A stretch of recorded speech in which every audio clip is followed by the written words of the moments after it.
네, 여러분 반갑습니다. 자, 이번에는 24년 3회 기사 영역에 있어서의 전기기기 출제된 20문제를 간단히 한번 살펴보도록 하겠습니다. 자, 첫 번째 문제입니다.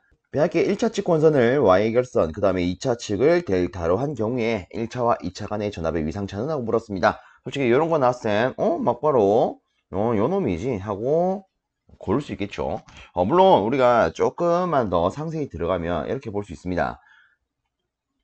자, 우리가 기본적으로 알고 있는 이 Y결선 같은 경우는 전압 관계에서는 이런 관계를 갖습니다. 선간 전압은요, 상전압의 루트 3배, 그리고 위상은 30도 앞서요. 근데 전류는 똑같죠. 상이나 선이나 똑같은 관계를 갖습니다.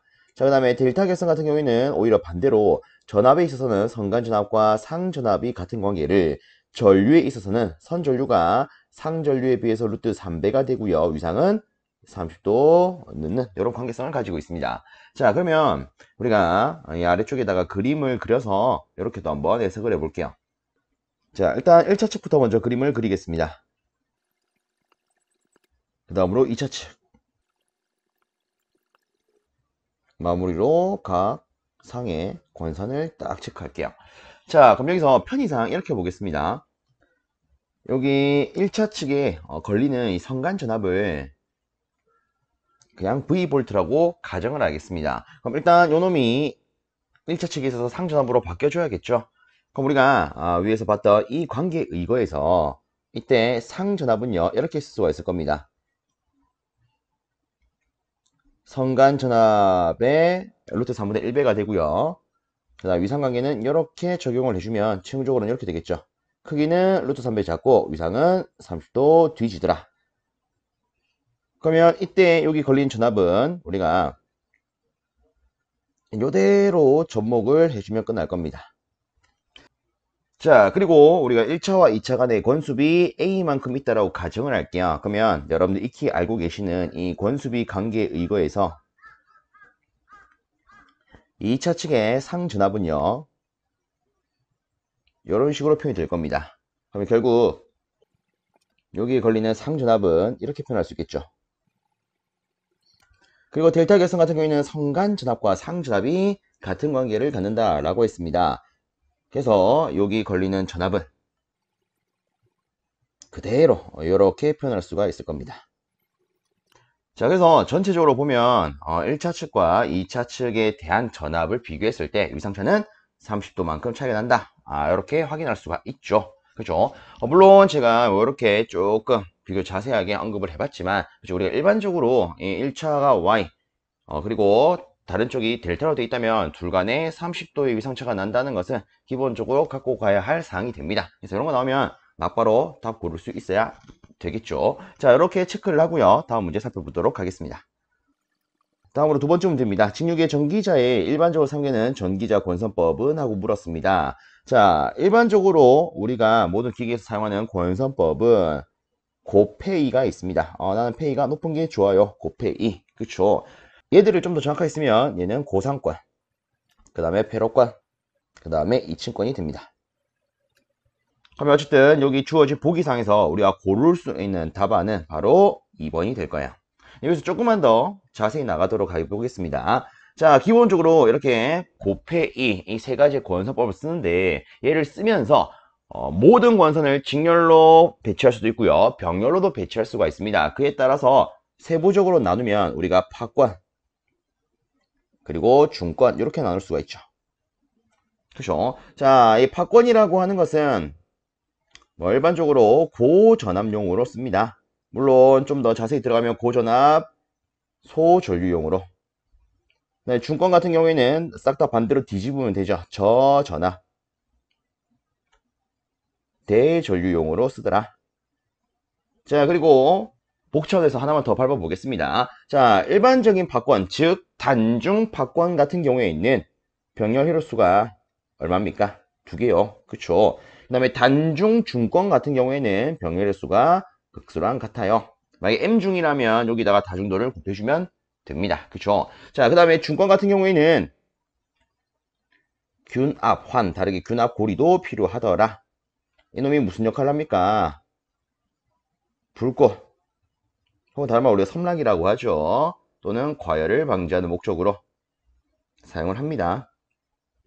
이런 것도 보시면서 한번 더 생각을 해주시면 도움이 될 수 있겠다. 그죠? 뭐 여기서 조금만 더 하위 개념으로 들어가 본다면 뭐 이런 것도 있겠죠. 여러분들 익히 알고 계시는 전자권, 단자권, 집중권, 분포권. 그쵸?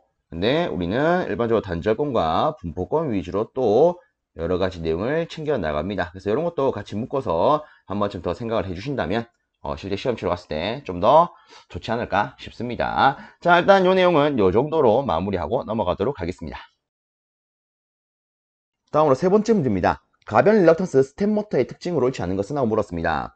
자, 일단 간단히 언급을 드려보면 이 스텝 모터는 우리가 스태핑 모터라고도 부르는 친구입니다. 혹은 스태퍼 모터. 그리고 이놈에 있어서 회전자가 어떤 구조를 갖느냐에 따라 여기에 있는 가변 릴럭턴스 스텝 모터 혹은 영구 자석 스텝 모터, 그리고 가변 릴럭턴스와 영구 자석을 혼합한 하이브리드 스텝 모터, 이렇게 나눌 수가 있습니다. 자, 어쨌든 이런 스텝 모터는 실제 이런 특징을 가지고 있습니다. 회전 각도와 회전 속도는 펄스 수와 펄스 신호의 주파수에 비례하더라. 특히나 이 스텝 모터 같은 경우에는 일반적인 전동기와 달리 계속적으로 돌아가는 친구는 아닙니다. 우리가 원하는 딱 신호를 넣었을 때 그 들어간 신호만큼만 돌아가는 일종의 특수 전동기죠. 그래서 그 회전 속도나 회전하는 각도는 내가 넣은 신호에 비례하더라, 이런 말이 될 거고요. 자, 두 번째, 브러쉬와 같은 전기 접촉부가 없기 때문에 실제 유지 보수가 불필요한 장점이 있습니다. 자, 그리고 회전 속도가 가변하고요. 저속부터 고속까지 원활하게 사용이 가능합니다. 자, 네 번째, 회전 속도가 고속인 영역에서 토크가 크다라고 되어 있는데 실제로는 토크가 작습니다. 그래서 이 문제에 대한 답은 4번으로 고를 수가 있습니다. 자, 네, 저는 이렇게 언급을 드려보고 싶어요. 혹시나 여러분들이 시험 치러 갔을 때 이 문제가 나왔다, 일단 당황하지 마시고 맨 마지막에 대한 요놈을 한번 보는 겁니다. 솔직히 우리가 이 회전 속도와 토크에 대한 관계는 익히 알고 있습니다. 어떤 형태로? t는 0.975n분의 p라는 수식의 형태로. 그쵸? 물론 단위까지도 확실히 구분을 하자면 지금 제가 적은 수식은 킬로그램, 미터 이렇게 표현이 될 겁니다. 자, 여기서 요걸 가지고 다시 보는 거예요. 우리가 알고 있기로 회전 속도가 고속이다? 속도가 빠르다? 그러면 토크는 속도와 반비하니까 얘는 작을 수밖에 없는데, 근데 크다라고 되어 있네. 이놈이 틀렸겠구나. 그죠? 물론 여러분들이 기사 자격증을 준비하시면서 스텝 모터에 대한 몇 가지 문제들은 충분히 보셨을 겁니다. 그럼 그에 따라서 우리가 익히 알고 있는 것은 요 보기에서는 솔직히 1번 요 놈은 익히 알고 있지 않나 싶어요. 그죠? 인간에는 입력 신호만큼 회전을 하더라. 그죠? 근데 그 외적으로 야, 이거 뭘까? 이 뭐지? 이렇게 생각할 수가 있습니다. 당하지 마시고 마지막 거 보면 우리가 익숙한 것들 요소가 있기 때문에 이걸 가지고 우리가 아는 거를 딱 생각했을 때 답에 근접할 수 있겠더라. 그렇죠? 그래서 시험장 가면 당하지 마시고 이렇게 한번 접근해 보십시오. 자, 다음으로 네 번째 문제입니다. 전원 주파수와 다른 주파수의 전력으로 변환시키는 장치는? 하고 물었습니다. 자, 일단 답을 바로 체크하면 답은 사이클로 컨버터가 되지요. 자, 여기에 대해서도 간단히만 한번 짚고 넘어가도록 하겠습니다. 자, 우선에 제가 이렇게 한번 적어 보겠습니다. 처음에 교류, 그 다음에 직류, 그 다음에 교류. 자, 일단 여기에 있는 교류를 직류로 바꾸는 장치를 우리가 순변환 장치라고 부릅니다. 혹은 다르게 얘를 컨버터라고도 부르죠. 물론 우리 입장에서는 주로 얘를 정류기라고 부릅니다. 자, 다음으로 직류를 교류로 바꾸는 것을 우리가 역변환 장치라고 부릅니다. 자, 얘를 다르게는 인버터라고도 부르지요.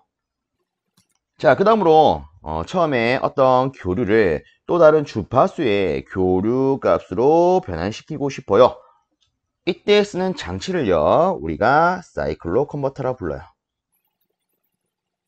자, 이처럼 교류에서 교류로 바꾸는 게 있듯이 직류에서 직류로 또 바로 변환시키는 놈도 있을 겁니다. 이런 것을 우리가 초퍼라고 부르지요. 그렇죠? 이런 것도 한 번쯤 보고 넘어가시면 어떨까 싶어서 한번 언급을 드려봤습니다. 자, 이렇게 마무리하고요. 다음 문제 보겠습니다. 다음으로 5번째 문제입니다. 유도 전동기에서 권선형 회전자에 비해 농형 회전자의 특성이 아닌 것은 하고 물었습니다. 농형에 대한 게 아닌 것은 하고 물었어요. 자, 일단 주어진 보기를 가지고 바로 체크를 하면 이 농형 같은 경우에는 구조가 간단하죠. 그쵸? 그리고 효율도 비교적 좋습니다. 그리고 경고하고 보수가 용이하고요. 중형 소형 전동기에 사용이 됩니다. 근데 네 번째, 대용량에서 기동이 용이하다? 아니죠. 실제 이 농형 같은 경우에는요. 기동을 하게 되면 그때 작용하는 기동 전류가 전격 전류의 4배에서 6배 정도가 됩니다. 보통 우리는 6배라고 많이 취급을 하죠. 자, 그러면 이때 대용량에서 혹은 대형 전동기로 사용을 한다. 그럼 실제 대형 같은 경우에는 당연히 지가 기본적으로 쓰는 전류값이 클 겁니다. 그럼 이때 기동을 하게 되면 그 전류의 6배가 작용을 하겠죠. 그럼 이렇게 돌리다가 회로가 다 타버리지 않겠습니까? 그죠? 그래서 이 농형 같은 경우에는 여기 3번에 있듯이 중형과 소형에서 사용이 되고요. 대형, 즉 대용량으로는 사용이 좀 어렵습니다. 아시겠죠? 대형으로는 보통 뭘 씁니까? 권선형을 쓰죠. 그래서 답은 다시 4번으로 체크를 하고요. 그럼 여기서 한 가지만 더 생각을 해볼게요. 그럼 권선형은 어떠한 연유로 대용량으로 기동이 용이할까? 실제 권선형은요, 우리가 비례 추이를 적용할 수가 있습니다. 그죠? 자, 권선형이라고 일단 적어볼게요. 즉, 슬립이 2차 저항에 비례한 걸 이용을 할 수가 있어요. 자, 그리고 또 한 가지를 더 생각을 해보면, 실제 이 토크는 슬립에 비례한 특성을 또 가지고 있습니다. 물론 정확하게 이 슬립은 2차 저항에 정비례합니다. 얘는 정비례는 아니죠. 자, 어쨌든 우리가 기동을 하기 위해서 저항을 키웁니다. 저항을 키우면 당연히 슬립도 커질 거야. 슬립이 커지면 기동 토크가 커져가지고 쉽게 기동이 되겠죠. 그리고 이뿐만 아니라 이 저항이 커졌기 때문에 실제 기동을 하면서 2차 측에 작용하는 전류는 작아지게 될 겁니다. 즉 기동 전류가 어떻게 됩니까? 줄어들어요. 그리고 다시 이걸 토대로 한 번 더 쓰면 기동 토크는 증가를 합니다. 그래서 우리가 안정적으로 기동을 시킬 수 있더라 이렇게 볼 수 있겠죠. 그래서 얘를 묶어서 우리는 이렇게도 말을 합니다. 기동 특성이 우수하다. 그래서 간단하게 체크를 하면 이런 연유로 이 권선형은 대용량에서 기동이 용이하더라. 자, 다음으로 6번째 문제입니다. 주파수가 60Hz인 유도 전동기의 주파수가 50Hz로 변화했을 때 감소하는 것은 하고 물었습니다. 자, 일단 보면 전체적으로 주파수가 줄어들었어요. 이때 감소하는 것은 하고 물었습니다. 즉 주파수와 비례하는 건 뭡니까? 이렇게 물은 거랑 같다. 그죠? 일단 요 같은 경우에는 제가 간단히 이렇게 먼저 언급을 드려볼게요. 실제 이 유도 전동기에서 주파수에 반비례하는 것과 비례하는 것을 한번 표현을 해보면 일단 비례하는 요소는요. 회전속도와 역률이 있습니다. 자, 그 다음에 반비례하는 요소는 뭐가 있느냐? 첫 번째 자속이 있어요. 다르게 이 자속을 발생시켜 주는 게 여자 전류죠. 그래서 이렇게 묶어서 볼 수가 있을 거고요. 그 다음에 철선, 그 다음에 내부 온도, 그 다음에 최대 토크, 그 다음에 기동 전류가 있습니다. 그래서 일단 이 문제의 답은요 바로 4번으로 체크할 수가 있는데 여기에 대해서 뭐 간단히만 언급을 드려보도록 하겠습니다. 일단 첫 번째로 회전속도. 자, 일단 우리가 알기로 유도기의 회전속도는요 1-s의 ns, 즉 동기속도 이렇게 표현할 수가 있습니다. 근데 이 동기속도는요 우리가 이렇게 둘 수 있겠죠. P분의 120F 맞나요? 그럼 자 보세요. 주파수가 증가하면 당연히 회전속도는 증가하겠죠. 그래서 얘들은 무슨 관계? 비례 관계가 된다라는 겁니다. 아시겠죠? 자, 그 다음에 두 번째 자속에 대한 것부터 보겠습니다. 다르게 말하면 자속을 만드는 여자 전류에 대한 관점이다. 이렇게 보셔도 되겠습니다. 쉽게 이렇게 들어갈게요. 유도 전동기에 있어서 기전력 관계식을 떠올려봅니다. 4.44 F 파이 N 그 다음에 권선계수 이렇게 쓸 수가 있죠. 자, 요 관계식을 이용을 해서 우리가 자속에 대해서 바로 바꾸어 보면 이렇게 쓸 수가 있습니다. 4.44 F N 권성계수 분의 기절영역. 그러면 이걸 가지고 우리가 바로 이렇게 볼 수 있겠죠. 주파수가 증가하게 된다면 자속은 감소하게 되겠네. 그쵸? 그러면 얘는 무슨 관계? 반비례 관계. 근데 이 자속을 만드는 것은 어쨌든 이 여자 전류가 얘를 만드는 거 아니겠습니까? 그죠? 그러면 자속이 주파수와 반비례 한다는 것은 곧 여자 전류도 주파수와 반비례 하는 거랑 같다. 이렇게 간단히 취급할 수가 있을 겁니다. 자, 그 다음으로 세 번째. 역률 한번 볼게요. 자, 유도 전동계에 있어서 이 역률 관점은 저는 막바로 이렇게 보겠습니다. 우리가 방금 뭘 했냐면 이 자속을 만드는 이 여자 전류에 대해서 한번 살펴봤어요. 맞습니까? 근데 기본적으로 이 여자 전류는요, 지상 성질을 갖는 지상 전류가 됩니다.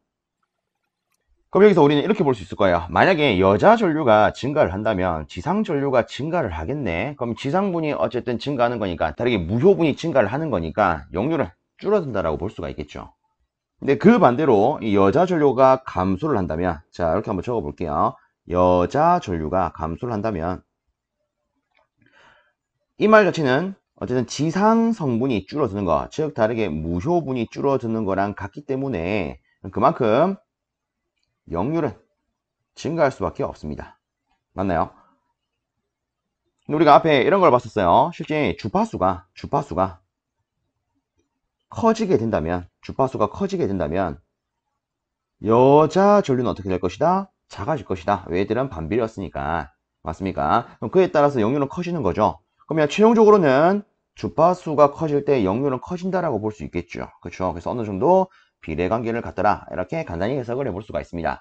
자, 그 다음에 네 번째, 철선. 자, 철소는 이렇게 언급을 드려보겠습니다. 우리가 익히 알기로 이 철소를 구성하는 대부분의 요소는 히스테리시스 손실이 됩니다. 맞나요? 그리고 우리가 이 기전력이 일정하다라고 났을 때 이 히스테리시스 손실은요, 이런 관계로 표현할 수가 있습니다.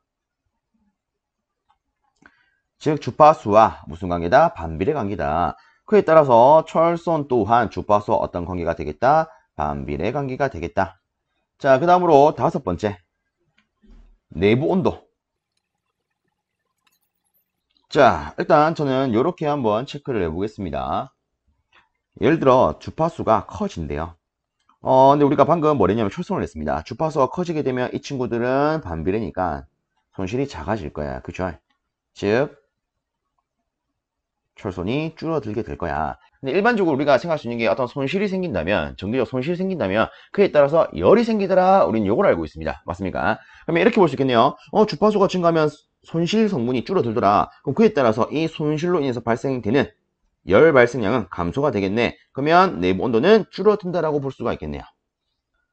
그쵸. 물론 우리가 반대로 생각을 한다면 주파수가 감소하게 되면 그러면 철소는 커지겠네. 그럼 그에 따라서 온도는 증가할 수밖에 없겠구나. 이렇게도 볼 수 있겠죠. 어쨌든 결론적으로 따지면 주파수가 증가할 때 온도는 감소해요. 주파수가 작아질 때 온도는 증가해요. 그래도 대체적으로 반비례 관계라고 볼 수가 있겠구나. 이렇게 취급할 수 있겠죠. 다음으로 여섯 번째, 최대 토크에 대해서 보겠습니다. 자, 일단 이 최대 토크에 대한 수식을 바로 한번 적어보면 이런 식으로 표현할 수가 있습니다. 상수값에다가 이런 식으로요. 물론 우리가 좀 더 자세히 쓴다면 이렇게도 쓸 수가 있습니다. 자, 여기 있는 이 리액터스가 2파이F의 L 이런 꼴로 표현이 되기 때문에 이렇게 쓸 수가 있겠죠. 근데 여기서 여러분들이 좀 참고하시면 좋은 게 이런 게 있습니다. 실제 여기에 있는 이 최대 토크 수식은요, 우리가 슬립까지 싹 다 고려했을 때 최종적으로 정리된 수식의 꼴입니다. 그래서 지금 이 수식을 보면 슬립 혹은 2차 저항이 없어요. 맞습니까? 그래서 이 최대 토크는 우리가 뭐 2차 저항을 가지고 슬립을 바꾼다라고 했을 때 이때 여기에 영향이 있다 없다? 영향이 없습니다. 그래서 왜 이런 거 있죠? 우리가 비례추이를 하더라도 앞에 여기 있던 내용을 같이 보면 기동 전류가 감소, 기동 토크는 증가할 수 있지만 최대 토크는 어떻다? 불변이다. 그래서 우리는 일반적으로 이런 걸 알고 있습니다. 그래서 요 내용이 실제 요 꼬라지에서 나오는 거죠. 여기 보면 2차 저항이나 슬립이 없잖아요. 그죠? 그래서 그건 참고로 봐주시고요. 자, 어쨌든 우리가 이 주파수랑 이 최대 토크랑 비교했을 때는 얘는 영향이 있습니다. 자, 보시면 주파수가 예를 들어 커진다라고 봅시다. 그러면 이 수식의 형태를 봤을 때 최토근은 감소되지 않겠습니까? 그렇죠? 그래서 주파수와 최토근은 무슨 관계로 우리가 취급할 수 있다? 반비례. 자, 다음으로 7번째. 기동전류에 대해서도 한번 보겠습니다. 기동전류는 간단하게 보자면 이렇게 볼 수가 있습니다. 우리가 그 앞에 유도성 리액턴스. 자, 이렇게 한번 적어 볼게요. 이렇게 했는데, 뭐 예를 들어 주파수가 증가한다라고 가정을 합시다. 그럼 당연히 전체 리액턴스가 증가하겠죠. 그럼 당연히 전체 리액턴스가 증가하면 이 전류 값은 줄어들 수밖에 없지 않겠습니까? 그렇죠? 왜? 리액턴스가 증가한다는 것은 이 회로의 전체 임피던스가 증가한다는 거랑 같고요. 그럼 그에 따라서 전류는 임피던스와 반비례니까 감소하겠죠. 맞습니까? 그래서 간단히 이렇게 취급을 했을 때 주파수가 증가할 때 기동전류 감소하니까 얘들 간에는 반비례하는 관계를 갖구나 이렇게 취급할 수가 있습니다. 그래서 보면 지금 여기 있는 회전속도 영률은 어떻다? 비례하더라. 나머지는 반비례하더라. 물론 제가 이렇게 한번 언급을 드려봤지만 솔직히 우리가 시험에 접목을 할 때는 단순히 여기에 적어놨던 거, 제가 적어놨던 거 요것만 딱 갖고 하면 됩니다. 그쵸? 그래서 요거 위주로만 들고 가시면 어떨까 싶습니다. 자, 다음으로 7번째 문제입니다. 삼상유도 전동기에서 2차 측정을 2배로 하면, 자, 다시 2차 측정을 2배로 하면 그 최대 토크, 다시 최대 토크는 어떻게 됩니까? 라고 물었습니다. 자, 우리 방금 6번 문제에 대한 내용을 한번 하면서 중간에 체크를 했다. 그죠? 자, 실제 이 최대 토크는요, 2차 저항이나 슬립과는 관계가 없는 것을 봤습니다. 맞습니까? 그래서 뭐 얘를 조절을 어떻게 하든 간에 최토크는 영향을 받는다 만다 안 받더라. 그쵸? 즉 변하지 않는다. 다르게 불변이다. 우리 이런 걸 체크를 했었죠. 답은 바로 4번 될 거고요. 아래쪽에 있는 8번째 문제 바로 보도록 하겠습니다. 대학교 단락시험에서 임피던스 전압이란 뭡니까? 자, 실제 임피던스 전압이라고 하는 것은 쉽게 말하면 이 변압기 내부의 임피던스에 걸리는 전압을 의미를 합니다. 즉, 변압기 내부에 걸리는 전압은요, 우리는 쓸 수가 없어요. 맞나요? 그러면 얘는 이렇게 말할 수가 있겠네요. 중간에 내가 전기를 공급받는 과정에 있어서 이 변압기가 깎아먹는 전압이더라. 그래서 우리는 이렇게 말할 수가 있죠. 좀 더 정확하게 말하면 정격 전류가 흐를 때, 즉 내가 정상적으로 전류를 쓰고 있을 때 변압기가 깎아먹는 전압 성분, 즉 이런 거죠. 변압기 내부의 전압 강화. 요 같은 경우에는 은근히 잘 언급이 되기 때문에 우리가 단디 체크할 필요가, 확실히 체크할 필요가 있습니다. 그렇죠? 그래서 일단 답은 4번이 되더라. 요거 잘 잡아 주십시오. 다음 9번째 문제입니다. 동기조상기의 계좌를 과여자로 해가지고 운전할 경우에 틀린 것은? 하고 물었습니다. 자, 그러면 요거에 대해서도 간단히 한번 살펴보는 게 좋겠죠. 그쵸? 자, 그래서 저는 이렇게 한번 체크를 해볼게요. 일단은 그림부터 한번 그려보겠습니다. 자, 우선에 이 가로축은요, 제가 IF 계좌 전류라고 적겠습니다. 근데 우리가 다르게는 여자 전류라고도 표현할 수가 있죠. 그렇죠? 자, 그 다음에 세로축을 IA 전기자 전류라고 놓겠습니다. 자, 일단 여러분들이 제가 이렇게 딱 표현을 해놨을 때 이놈이 요걸 그리겠구나 이런 느낌이 드셔야 될 겁니다. 그쵸? 자, 지금 제가 그리는 이놈을 뭐라고 할까요? 자, 얘를 우리는 이렇게 말합니다. 위상 특성 곡선. 솔직히 우리가 이 동기조상기 했을 때 막바로 떠올려야 되는 게 위상 특성 곡선 아니겠습니까? 혹은 다르게 V의 꼬라지를 닮았다라고 해서 우리가 V 곡선 이렇게도 표현을 하죠. 자, 일단 요거를 제가 이렇게 한번 표현을 해볼게요. 이런 식으로요. 하나만 딱 체크하도록 하겠습니다. 자, 그럼 이때 우리가 또 고려를 해야 되는 사항이 이런 게 있습니다. 지금 제가 파랗게 점선으로 찍고 있는 게 있는데, 자, 얘는 무엇을 의미합니까? 좀 더 정확하게 말하면 위상 특성 곡선의 최하위점을 연결한 선, 얘가 지금 제가 표현한 점선이 되는데, 이 점선은 무엇을 의미합니까? 역률이 1인 점을 의미를 합니다. 그쵸? 자, 그리고 우리가 알아야 되는 것은 이 역률이 1인점을 기준으로 이 계좌 전류를 줄였을 때와 늘렸을 때 어떠한 특징으로 얘를 쓸 수 있는지 이게 우리한테 중요한 내용이에요. 자, 그럼 이렇게 보겠습니다. 일단 요 놈을 기준으로 제가 계좌 전류를 막 왔다 갔다 하면서 역률 1로 맞춰놨대요. 자, 근데 요 상태에서 제가 이 계좌 전류를 줄일 겁니다. 줄일 거예요. 그럼 이때 상태를 우리가 뭐라고 하느냐? 계좌 전류가 부족해요. 다르게 여자 전류가 부족해요. 라고 해서 부족 여자라고 부르죠. 근데 반대로 내가 과하게 넣을 때를 뭐라고 하겠습니까? 아이고야, 여자 전류가 과해요. 그래서 과여자라 부르겠죠. 맞나요? 그럼 이때 우리가 알아야 되는 거, 부족 여자로 쓸 때는 어떤 상태가 됩니까?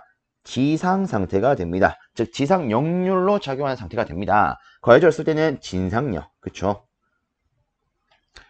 그래서 이때 무슨 역할로 쓸 수가 있습니까? 부족 여자로 쓰게 되면 리액터 역할로 쓸 수가 있습니다. 혹은 리액터 기능으로써 쓸 수가 있어요. 과여자로 쓰면요, 콘덴서요. 그리고 부가적으로 이렇게도 생각할 수 있겠죠. 리액터로 쓰게 된다면, 이런 기능으로 쓰게 된다면 어떤 작용을 합니까?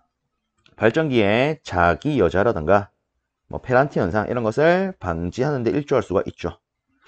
자, 콘덴서로 쓰게 되면 부하 역률 개선하는 용도로 쓸 수가 있습니다. 그리고 또 한 가지만 더 보면 실제 뭐 송전선에 있어서는 전압 강화를 감소시키는 용도로 쓸 수가 있죠. 정확하게 말하면 지상 유도성 리액턴스를 감소시켜서 전압 강화를 감소시키는 용도로 쓸 수가 있더라. 자, 그럼 여기서 얘를 가지고 이 9번에 대한 답을 한번 체크해 보도록 하겠습니다. 우선에 우리의 목적은요, 과여자를 했을 때 틀린 걸 고르는 게 목적이에요. 그쵸? 그러면 주어진 보기를 가지고 한번 해석을 해봅시다. 자, 첫 번째 콘덴서로 적용하더라. 그쵸? 과여자로 쓰게 되면 콘덴서로 적용하더라. 그 다음에 두 번째 위상이 뒤진 전류가 흐른다. 자, 우리가 알기로 이 지상 상태일 때가 위상이 어떤 전류가 흐릅니까? 뒤진 전류야. 그쵸? 그러면 진상일 때는 앞선 전류. 그러면 어이구야 2번이 틀렸다라고 볼 수 있겠죠. 뒤진 게 아니라 앞선 전류가 흘러야 하기 때문에. 그렇죠. 그 다음에 나머지 역률 좋게 한다. 다르게 말하면 역률을 개선한다 라는 거 아니겠습니까? 그리고 전압간을 감소시킨다. 요게 다 했던 거죠. 그렇죠. 그래서 답은 2번 되더라. 이렇게 체크해 주시고 다음 문제 또 살펴보도록 하겠습니다. 자, 다음으로 10번째 문제입니다. 어떤 직류 발전기의 유기 전력이 206V래요. 이것에 1.25ohm의 부하장을 연결했을 때 단자 전압은 195V였답니다. 자, 여기서 전기자장은 얼마요? 라고 물었습니다. 우선 저는 보통 이렇게 언급을 드립니다. 이처럼 전기자장 혹은 뭐 내부장을 가리키는 말 중에 계자장 이런 언급이 있다면 종류식을 기준으로 해석하면 편하다. 근데 우리가 또 봤을 때 지금 이 문제는요, 직류 발전기의 종류가 뭔지 안 나와 있습니다. 그러면 우리가 이런 경우에 기준을 잡을 수 있는 걸 떠올리면 되겠다. 기준. 그리고 일반적으로 기준을 잡는 것은 타여자 아니겠습니까? 그래서 저는 요걸 토대로 이렇게 한번 언급을 드려볼게요. 우리가 익히 알고 있는 종류식은요, 그 기절력 관계식이 V 플러스 IARA가 됩니다. 맞습니까? 자, 여기서 한 가지 혹시나 해서 또 언급을 드려볼게요. 우리가 보통 이 기절력 관계식 쓰면 크게 두 가지로 쓸 수가 있습니다. 하나는 익히 알고 계시는 피자 파이 60A분의 N. 물론 얘를 간략하게 바꾸면 K 파이 N 이렇게 표현할 수가 있죠. 그리고 또 하나는 이런 게 있죠. 일단 이렇게 한번 적어볼게요. IA는 I, 그 다음에 E는 V 플러스 IARA. 자, 보통 저는요, 요 위에 있는 요 수식을 기본식이라고 표현을 하고요.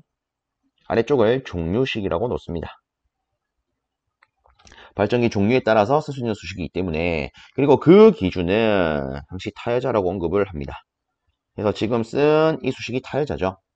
자, 그래서 만약에 이 상태에다가 플러스 IF를 붙인다면 얘가 뭐가 된다? 분권 발전기가 됩니다.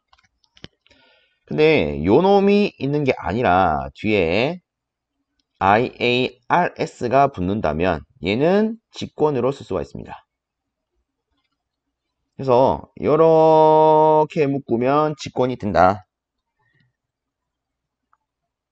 이렇게 묶으면 분권이 된다. 이런 거죠. 자, 그리고 얘를 다 묶는다면 얘가 바로 복권 아니겠습니까? 정확하게 말하면 외분권, 복권 기준이 됩니다. 물론 또 이런 것도 있죠. 여기에 있는 부호를 플러스가 아니라 마이너스로 바꾸면 얘는 뭡니까? 전동기요. 플러스면 발전기가 됩니다. 그리고 또 은근히 많은 분들이 고민하는 것 중에 하나가 이런 거죠. 그럼 어떨 때 얘를 쓰고 어떨 때 얘를 씁니까? 또 기본식을 쓸 때에는 요 놈을 딱 보시면 됩니다. A, 이게 뭡니까? 바로 병렬 회로수 아니겠습니까? 그죠? 그래서 시험 문제에 병렬 회로수를 판정할 수 있는 파권이나 중권이라는 언급이 있거나 혹은 여기 있는 그대로 극수나 도체수의 언급이 있으면 그냥 기본식 쓰시면 됩니다. 그럼 종류식은요. RA나 RF 또는 RS와 같은 전기저장, 계저장, 즉 내부장의 언급이 있을 때 얘를 쓴다. 자, 저는 보통 이제 이렇게 안내를 드리고 있습니다. 그래서 제가 평소 언급하는 것대로 그대로 맞춰가면 내부장의 언급이 있기 때문에 뭘 쓰겠다? 종류식, 즉 타회자 요 식을 쓰겠다. 자, 그럼 보세요. 일단 이 타회자 같은 경우에는 이런 특징을 가지고 있습니다. IA는 I와 같아요. 맞나요? 그리고 또 하나, 여기에 있는 단자 전압은요, 우리가 IR로도 쓸 수가 있습니다. 그렇죠? 이놈이 부하에 대한 거니까 부하에 흐르는 전류와 부하에 대한 장애 곱으로 표현할 수 있겠더라. 자, 그러면 지금 지문을 봤을 때 지금 부하 저항이 있습니다. 그리고 기저력도 있어요. 그리고 일단 단자 전압의 언급이 있기 때문에 우리는 이 관계도 활용을 할 수가 있습니다. 그럼 실제 이 관계를 활용을 하면 우리가 또 무엇을 도출할 수 있느냐? IA 값도 도출할 수가 있어요. 그러면 저는 이렇게 접근하겠습니다. 첫 번째, 부하 전류값 어떻게 되는데요? 그럼 얘는 V나 IR 관계에서 R분의 V 이렇게 뽑아낼 수 있겠다. 그죠? 그럼 여기다 이렇게 쓰겠습니다. 단자 전압이 195V요. 그 다음에 부하장이 1.25ohm요. 그래서 이를 계산기로 두드리면 이 부하 전류가 156A가 나오는 걸 확인할 수가 있습니다. 자, 그 다음에 두 번째로 저는 요 수식을 활용을 해서 여기서 요구하는 전기자 저항값을 계산을 해 보겠습니다. 이는 V 플러스 IA, RA. 자, 그러면 요걸 가지고 우리가 RA에 대한 수식으로 바꾼다면 이렇게 쓸 수가 있을 거예요. 그죠? 자, 그럼 끝났습니다. 여기다가 주어진 거 그대로 쓸게요. 자, 기전력은 206, 그 다음에 단자전압 195가 있었고요. 그 다음에 여기 전기자 전류가 필요한데, 자, 다시 체크합니다. 여기 보시면 전기자 전류는 뭐랑 같다? 부하 전류랑 같다. 그래서 우리 부하 전류 구했죠? 얘가 전기자 전류 아니겠습니까? 그럼 여기다가 156 그대로 적어봅시다. 그래서 답을 계산을 하면 얘가 0.0705 정도로 나올 겁니다. 그럼 끝났죠? 다음 몇 번이 된다? 3번이 된다.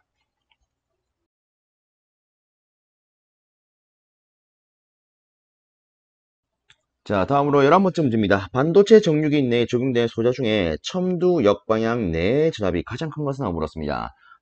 우리가 이 첨두 역방향 내 전압을 피크 인버스 볼테이지라고 해서 PIV라고도 표현을 하죠. 그렇죠? 좀 더 쉽게 말했을 때 역방향으로 작용하는 최대로 버틸 수 있는 전압, 얘를 우리가 PIV라고 부릅니다. 그러면 이렇게 볼 수 있겠네요. 첨두 역방향 내의 전압이 가장 크다라고 하는 것은 성능이 가장 좋은 거다. 그쵸? 자, 우리가 배우는 것 중에 성능이 가장 좋은 것은 누구밖에 없습니까? 실리콘이요. 대표적인 게 실리콘 제어 종류기 SCR이 있다. 그죠? 그죠? 그래서 이런 문제가 나왔다. 그럼 막바로 성능이 가장 좋은 거. 성능이 가장 좋은 건 뭐가 있더라?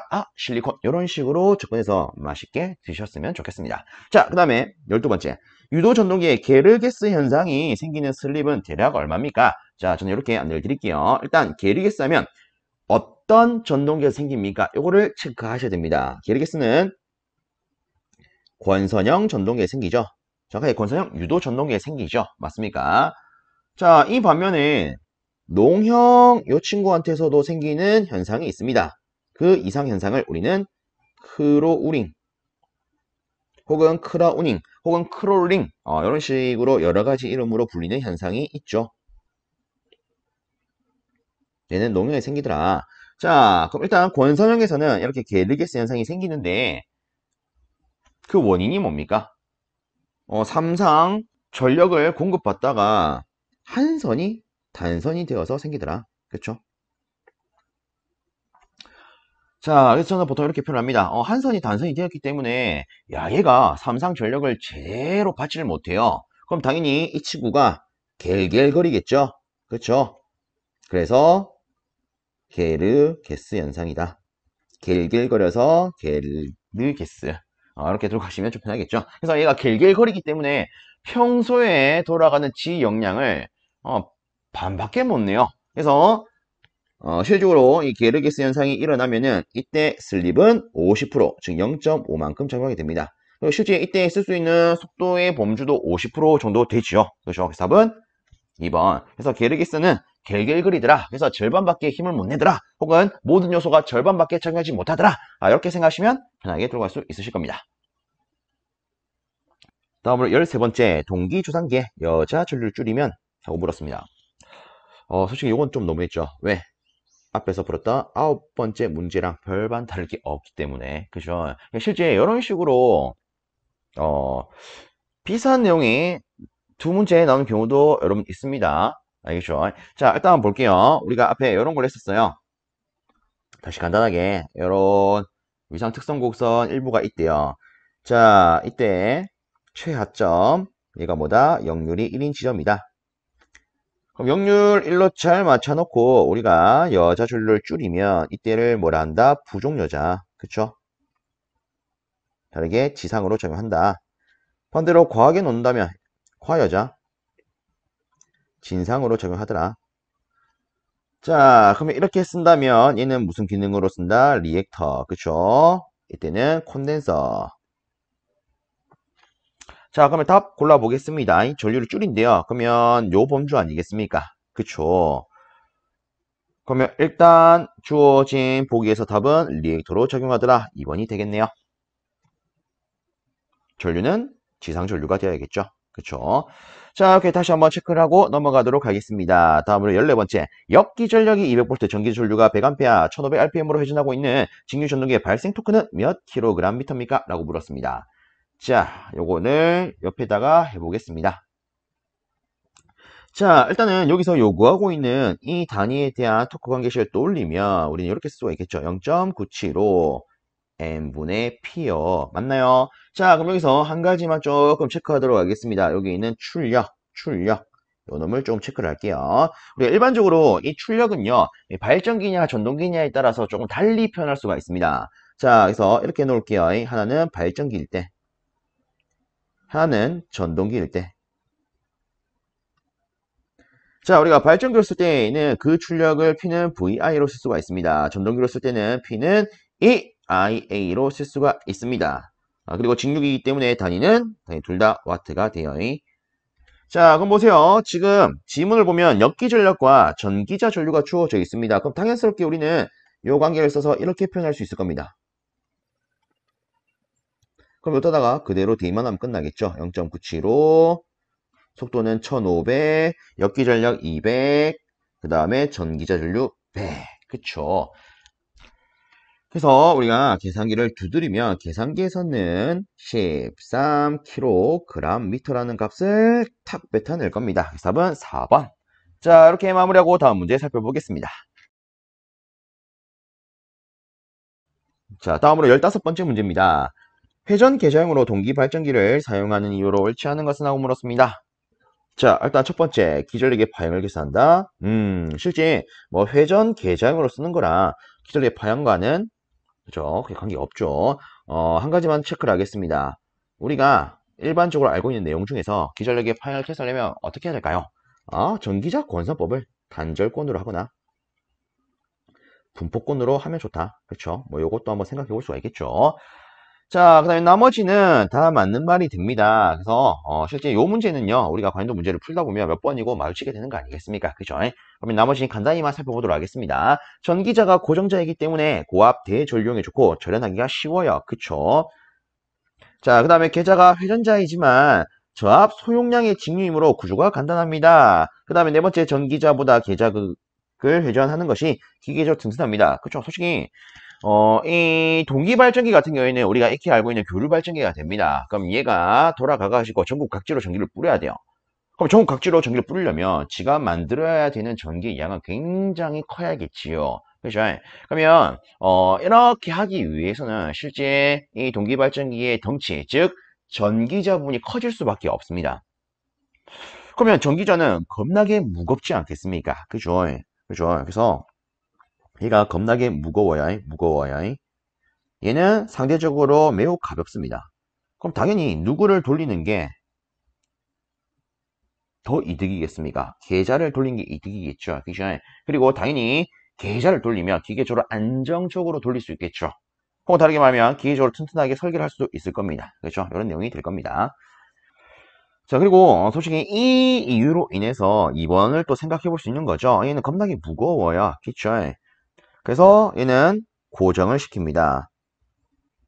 그래서 얘가 고정자가 되는 거죠. 전기자가 고정자가 되다 보니까 실제 회전을 할 때는 뭐 슬립 링이라든가 이런 부가적인 장치가 필요한데 얘는 그런 부가적인 장치가 필요가 없어요. 맞습니까?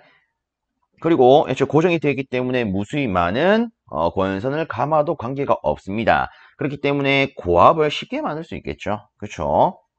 혹은 또 대전류용, 즉 많은 부하에도 충분히 버틸 수 있을 겁니다. 그리고 당연히 이 겉에 무거운 놈이 딱 버티고 고정이 되어 있기 때문에 전체적으로 조련도 수월할 거예요.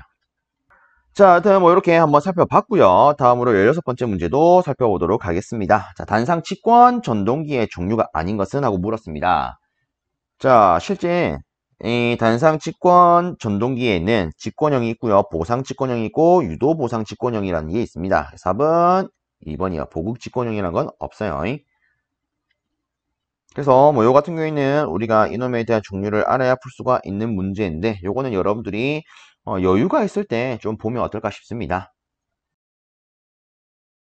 다음으로 17번째 문제입니다. 권수비가 30인 변압기의 2차 임피던스가 10ohm이면 1차로 환산한 임피던스 몇 kΩ입니까? 자, 일단 애초에 권수비를 줬기 때문에 우리는 권수비 관계를 활용하면 될 겁니다. 자, 일단 우리 복습 겸 다시 한번 싸그리 한번 볼게요.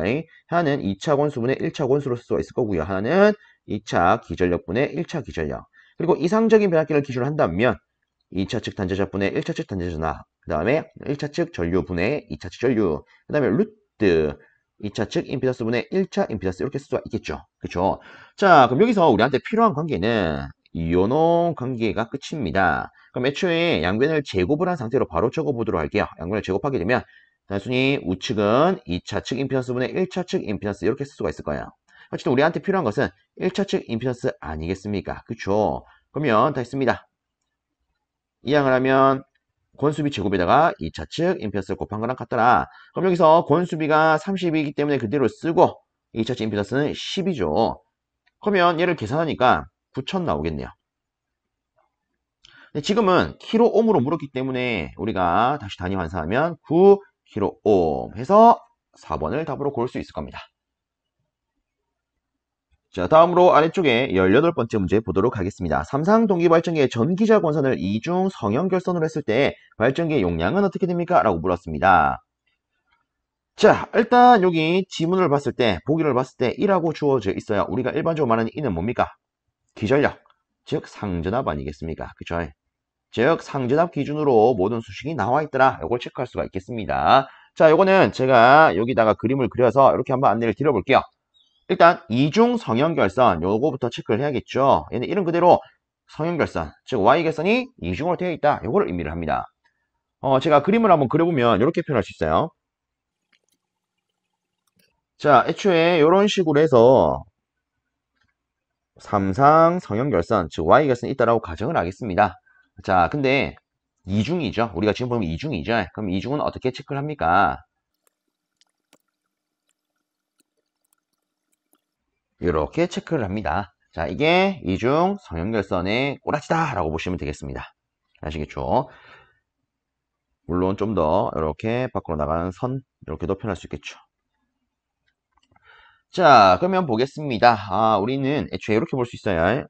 일단 요거 빨간 것만 있다라고 기준을 잡았을 때 여기에서 작용하는 상전압을 1하고 놓겠습니다. 2, 2. 근데 실상 이중 아니겠습니까? 그럼 당연히 여기도 2라는 기전력이 생길 거예요. 그러면 이때 이 기전력으로 인해서 당연히 각 권선에는 전류가 흐를 겁니다. 맞습니까? 그러면 여기에 흐르는 전류를 I라고 놓을게요. 그럼 얘도 각각의 I라는 전류가 이렇게 흐를 겁니다. 그럼 당연스럽게 이 파란 쪽에도 I라는 전류가 이렇게 흐를 수밖에 없겠죠. 맞습니까? 여기도 I라는 전류가 흐를 거예요. 그러면 결론적으로는 이 전체 하나의 상에서 나오게 되는 전류는 요것과 요 놈이 합쳐지니까 이 I가 나오겠네요. 그쵸? 자, 그래서 우리는 이렇게 볼 수가 있습니다. 이중 성형결선 같은 경우에는 일단 전체 기전력은 E가 되는데 전류는 2I가 되는구나. 그러면 요걸 토대로 우리가 3상 기준의 전체 전력, 즉 용량을 한번 따져보겠습니다. 자, 우리가 보통 이 3상 용량을 기준으로 계산을 한다라고 치면은 자, 앞에서 P3라고 놓을게요. 이는요, 크게 두 가지 기준으로 체크를 할 수가 있습니다. 하나는 상 기준. 자, 상 기준일 때는 이렇게 쓸 수가 있겠죠. 3VP/IP. 선 기준이라면 선간 진압과 선 전류에다가 뭐습니까? 루트 3. 요것도 한 번씩 혼동을 하시는 분들이 있어요. 그래서 저는 보통 이렇게 말을 합니다. 얘가 뭐 기준이라고요? 상 기준. 그래서 3상이니까 상 앞에다가 상을 붙이자. 근데 얘는 선 기준입니다. 그럼 어떻게 하자? 3 놓고 선 기준이니까 선 하나를 붙이자. 그럼 이렇게 하면 좀 구분이 확실히 지겠죠. 자, 어쨌든 간에 지금 저는요, 상 기준으로 해석을 하고 있습니다. 그럼 여기다가 접목하는 게 좀 더 편하겠죠. 그래서 우리한테 필요한 걸 다시 쓰면 일단 애초에 3이 들어갑니다. 그리고 우리는 여기에 상전압이 필요해요. 상전압이 얼마이요?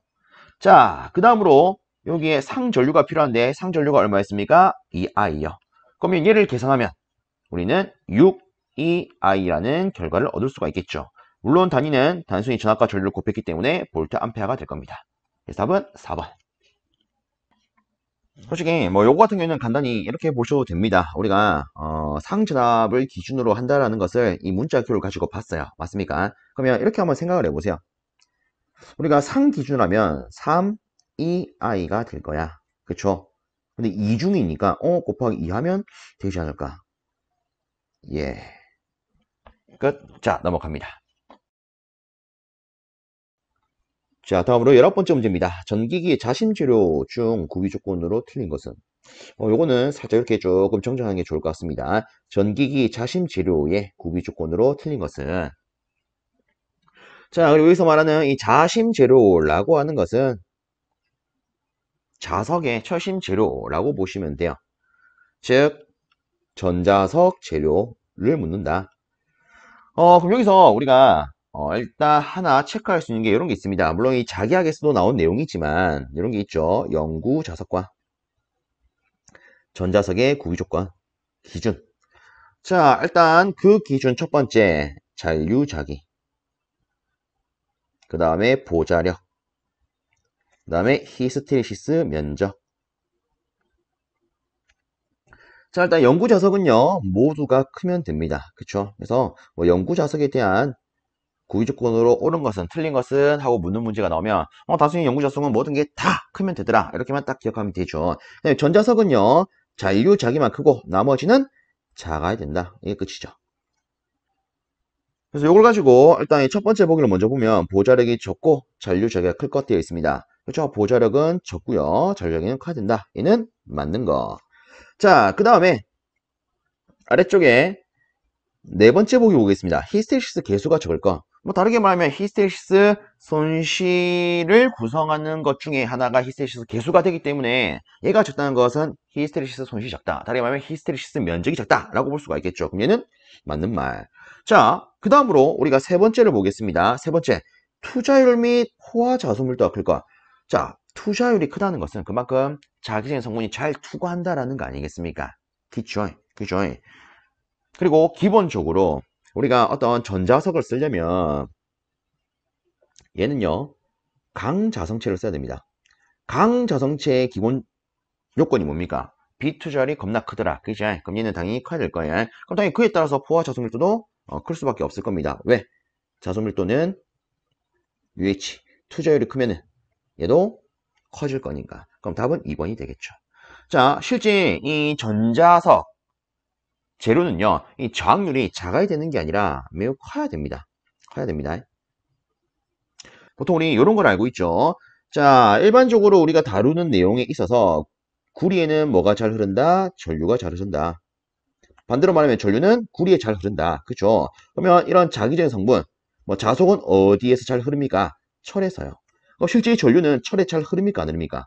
잘 흐르지 않습니다. 아시겠죠? 그래서 기본적으로 얘들은 전기장이 굉장히 커요. 그래서 반대로 말하면 우리가 하나의 자석 재료를 쓰려면 저항률 자체는 어때야 된다? 매우 커야 된다. 이렇게 볼 수 있겠죠. 그래서 이렇게 돼야 되더라.